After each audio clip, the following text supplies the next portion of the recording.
नमस्ते दोस्तों, फार्मानोट्स के इस यूट्यूब चैनल में मैं विकास बोपिनो और आप सबों का तहे दिल से स्वागत करता हूं। दोस्तों, आज के इस वीडियो में हम देखने वाले हैं स्ट्रेप्टोकाइनेज ड्रग जो एक थ्रोम्बोलाइटिक ड्रग है उसकी एंटीजेनिसिटी को। तो चलिए आइए आज के इस शानदार सेशन को स्टार्ट कर देते हैं। तो यहाँ पे ये जो स्ट्रेप्टोकाइनेज ड्रग है जो एक प्रोटीन है और हमारे शरीर में जो ब्लड की गुठलियां बनती है जिसे थ्रोम्बस बोलेंगे, उस थ्रोम्बस को ये ब्रेक डाउन करता है यानी लाइसिस करता है। लाइटिक ड्रग है तो थ्रोम्बोलाइटिक ड्रग है ये थ्रोम्बोकाइनेज। अब ये कहाँ से मिलता है? तो बीटा हीमोलाइटिक स्ट्रेप्टोकोकाई जो बैक्टीरिया है इनके कल्चर से इसे सॉर्ट आउट किया जाता है दोस्तों। तो ये एक बैक्टीरिया से मिलने वाला ड्रग है, इसे समझिएगा।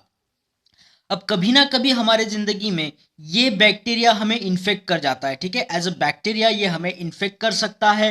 तो ये हमारे लिए एक एंटीजन की तरह काम करेगा क्योंकि ये आउटसोर्स से हमारे शरीर में आ रहा है। तो हमारा शरीर जो आउटसोर्स से कुछ आता है तो उस एंटीजन को रेस्पॉन्स देने के लिए हमारे बॉडी में कुछ एंटीबॉडीज बना लेता है उस एंटीजन के खिलाफ।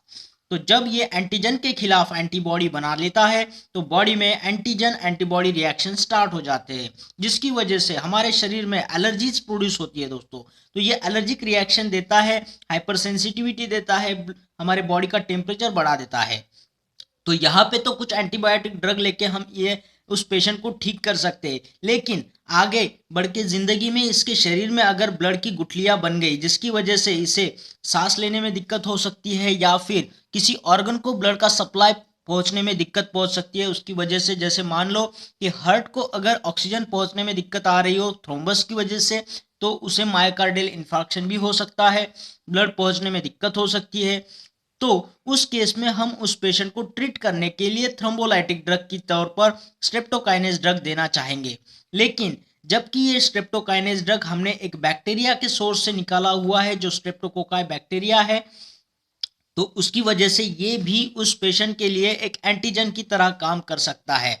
जब हम इसे उसके आईवी रूट से या फिर कोई भी पैरेंटल रूट से जब इंसर्ट करते हैं उसके शरीर में, जिस पेशेंट के शरीर में ऑलरेडी इस बैक्टीरिया के खिलाफ एंटीबॉडी बने हुए थे, तो वो एंटीबॉडी इस ड्रग के साथ में एंटीजन एंटीबॉडी रिएक्शन देंगे। तो उसकी वजह से इस पेशेंट में यहाँ पे एंटीजन एंटीबॉडी रिएक्शन की वजह से एलर्जिक रिएक्शंस प्रोड्यूस हो सकते हैं, हाइपर सेंसिटिव रिएक्शंस हो सकते हैं, इस पेशेंट को फीवर आ सकता है। तो इस तरीके से यहाँ पे जो ये एंटीजन की तौर पर स्ट्रेप्टोकाइनेज ड्रग दिया हुआ है वो एंटीबॉडी के साथ में कनेक्ट हो चुका है। लेकिन हमारा जो थेराप्यूटिक एक्शन है थ्रोम्बोलाइटिक, जो ये यहाँ पे आप देख सकते हो रेड कलर में ये थ्रोम्बस बना हुआ है फाइब्रिन का, ये थ्रोम्बस बन चुका है हुआ होता है। थ्रोम्बस जो है फाइब्रिनोजन को फाइब्रिन में कन्वर्ट कर देता है, वो भी एक क्लॉट होता है प्लेटलेट और फाइब्रिन का। तो इस क्लॉट को डिसॉल्व करने के लिए ये स्ट्रेप्टोकाइनेज का हमें थेराप्यूटिक एक्शन चाहिए होता है, जबकि हमारा ड्रग यहाँ पे एंटीबॉडी के साथ में कनेक्ट होकर एलर्जिक रिएक्शन दे रहा है। तो हमें थेराप्यूटिक एक्शन मिलने के लिए, थ्रोम्बोलाइटिक एक्शन मिलने के लिए, इस थ्रोम्बस को पिघलाने के लिए थोड़ा ड्रग और भी देना होता है।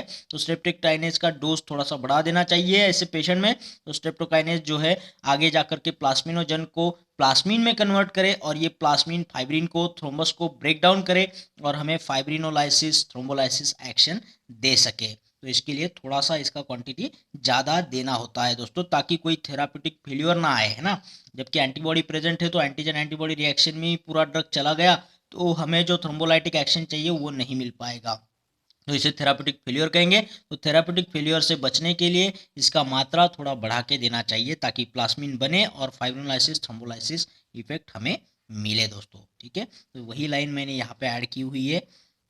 Sufficient quantities of streptokinase must be administered to overwhelm the antibody and provide the therapeutic concentration of प्लास्मीन। तो ये प्लास्मीन जो बनेगा वो फाइब्रिन को थ्रोम्बस को ब्रेक डाउन करेगा, तो फाइब्रोलाइसिस थ्रोम्बोलाइसिस एक्शन हमें मिलेंगे दोस्तों, ठीक है। उसी तरीके से ये हिपैरिन जो ड्रग है वो पोर्सिन सोर्स से यानी एक पिग से हमें मिलता है हिपैरिन।